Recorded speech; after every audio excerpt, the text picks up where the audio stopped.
Friends, आज हम बात कर रहे हैं यस बैंक की। यस बैंक के अंदर काफ़ी समय से तेज़ी नहीं बन पा रही है और एक ही जगह पे प्राइस रुकी हुई है और इस वजह से लोग कंफ्यूज हो रहे हैं कि इसमें प्राइस क्यों नहीं बढ़ रही है। तो उसके पीछे की जो सटीक वजह है वो आपको इस वीडियो के माध्यम से पता चल जाएगी। और साथ में हम आज इस वीडियो के अंदर DHFL को भी डिस्कस करेंगे, क्योंकि DHFL से रिलेटिंग 2-3 बड़ी न्यूज़ निकल कर आई है और जिसको हमको जानना बहुत ज़रूरी है, क्योंकि DHFL के अंदर यस बैंक के पैसे डूबे हुए और ये जो बड़ा घोटाला हुआ था यस बैंक का, उसका मेन मजबूत कड़ी DHFL से जुड़ी हुई है और दोनों ने मिलकर ही ये सारा यस बैंक फ्रॉड किया था। तो इसी वजह से DHFL की न्यूज़ को पे ऊपर हमें ध्यान देना बहुत ज़रूरी है और वहाँ जो भी इन्वेस्टर फंसे हो DHFL के, उनको अभी आगे क्या करना चाहिए वो भी जानकारी आपको इस वीडियो के माध्यम से मिल जाएगी। लेकिन फ्रेंड, उससे पहले अगर आप पहली बार मेरे चैनल पे आए तो चैनल को सब्सक्राइब कर दीजिए, एक बेल आइकन दबा दीजिए ताकि जब भी नया वीडियो बनाऊँ पहला नोटिफिकेशन आपको मिले। चलो फ्रेंड्स, वीडियो स्टार्ट करते हैं। मैं हूँ आपका दोस्त SB दवे और मेरे चैनल ऑनलाइन कमाई में आपका बहुत बहुत स्वागत है। फ्रेंड्स, जो सबसे लेटेस्ट न्यूज़ निकल कर आई है, DHFL के जो प्रमोटर हैं कपिल वाधवान और धीरज वाधवान, उन्होंने मुंबई मेट्रोपॉलिटन कोर्ट में अपनी बेल के लिए अर्जी लगाई थी, लेकिन अदालत ने उनकी अर्जी को खारिज कर दिया है। उनका कहना था कि हमें बेल दी जाए क्योंकि हमारे ऊपर कोई सीरियस एलिगेशन नहीं लगे हुए, हमने कोई चीटिंग नहीं की है, हमारे बिजनेस में लॉस हुआ था और उसमें हमारा कोई दोष नहीं है, इसलिए हमें बेल दे दी जाए। लेकिन अदालत में उनकी किसी जीरो को नहीं माना गया, उनकी जो बेल के जो ग्राउंड थे उसको नहीं माना और अदालत ने उनको उसकी बेल को रिजेक्ट कर दिया। और ये जो मामला है फ्रेंड्स, कपिल वाधवान और धीरज वाधवान जो DHFL के प्रमोटर है, उन्होंने और यस बैंक के मालिक राणा कपूर ने मिलके यस बैंक में घोटाला किया था।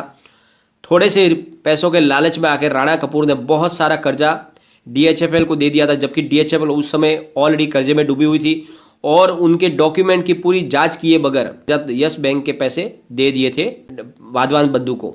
और साथ में उनके स्टाफ को ताकीद कर दिया था कि आपको DHFL में पैसे रिकवर करने के लिए कोई जल्दबाजी करने की ज़रूरत नहीं है, और उनको एक तरह से रोक दिया गया था वहाँ पैसा वसूल करने से, और इसी वजह से यस बैंक के वो पैसे डूब गए। तो अब जो है इनके प्रमोटर ने जो बेल की अर्जी लगाई थी वो रिजेक्ट हो चुकी है। और जो सेकंड न्यूज निकल के आ रही है वो भी DHFL से है फ्रेंड्स। DHFL का रिजोल्यूशन प्लान जो है NCLT ने पास किया है और अब वो DHFL कंपनी बिकने की कगार पे है और इसके लिए बोलियां लग रही है, जिसमें सबसे पहले बड़ी बोली थी अदानी ग्रुप की, लेकिन अदानी ग्रुप पीछे रह गए हैं और अब ओक ट्री जो बाहर अमेरिका की कंपनी है और साथ में पिरामल ग्रुप के बीच में फाइट चल रही है। और फ्रेंड्स, इस रिजोल्यूशन प्लान को लेकर DHFL के जो FD होल्डर है उन्होंने इस रिजोल्यूशन प्लान को मानने से मना कर दिया है और उनका कहना है कि हम इस रिजोल्यूशन प्लान के खिलाफ वोट करेंगे। FD होल्डर की तरफ से विनय कुमार मित्तल ने कोर्ट में पिटीशन लगाई है और उन्होंने FV को कहा है कि हम इस रिजोल्यूशन प्लान के खिलाफ मतदान करने जा रहे हैं, क्योंकि ये जो प्रस्ताव लाया जा रहा है उसमें हमारे FD होल्डर को बहुत ज़्यादा लॉस होने वाला है। FD डिपॉजिटर को करीब 5,500 करोड़ का जो है दावा किया हुआ है DHFL के अंदर, और वोटिंग के लिए 15 जनवरी तक की तारीख रखी है, उसके बाद में वोटिंग बंद हो जाएगी। FD होल्डर्स और ANCD होल्डर जो है उनको 4 अलग अलग ब्रैकेट के अंदर बांटा गया उनकी अमाउंट के हिसाब से। यानी जो पहली ब्रैकेट है जिसकी अमाउंट 2 लाख से नीचे है, यानी 2 लाख से नीचे, उसको पहले ब्रैकेट में लिया गया है, और जो सेकेंड ब्रैकेट है उसमें 2 लाख से 5 लाख की रकम को रखा गया है, और तीसरी ब्रैकेट के अंदर 5 लाख से 10 लाख की रकम को रखा गया है, और चौथी ब्रैकेट के अंदर 10 लाख से ऊपर वाली रकम को रखा गया है।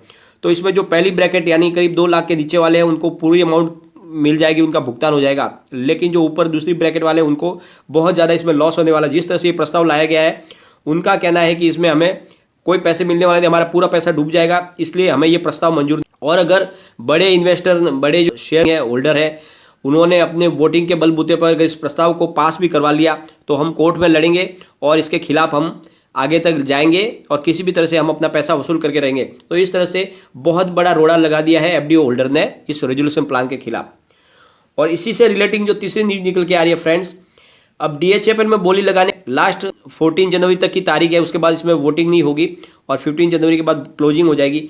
तो उसके लिए जो COC जो बनाई गई है, इसके लिए उन्होंने कुछ मापदंडों को फाइनल किया है, जिसके तहत जो इसके शेयर होल्डर है उनको वोटिंग करना है और उसमें से कंपनी को चूज करना है कि किस कंपनी को इसकी बागडोर संभालने के लिए देनी है।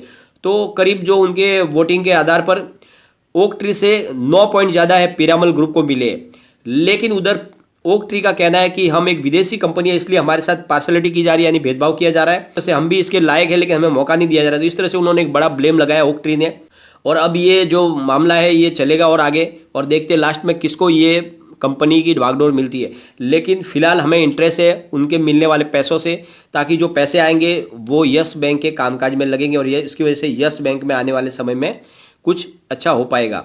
फ्रेंड, प्रमोटर राणा कपूर ने पूरी तरह से यस बैंक को डुबाने में कोई कसर नहीं रखी थी, लेकिन अब प्रशांत कुमार की वजह से यस बैंक फिर से पटरी पे आ चुकी है और फुल फॉर्म में अपना कामकाज कर रही है। और अब प्रशांत कुमार जो है वो एग्रेसिव तरीके से अपने जो पुराने एनपीए को रिकवर करने में लगे हुए हैं।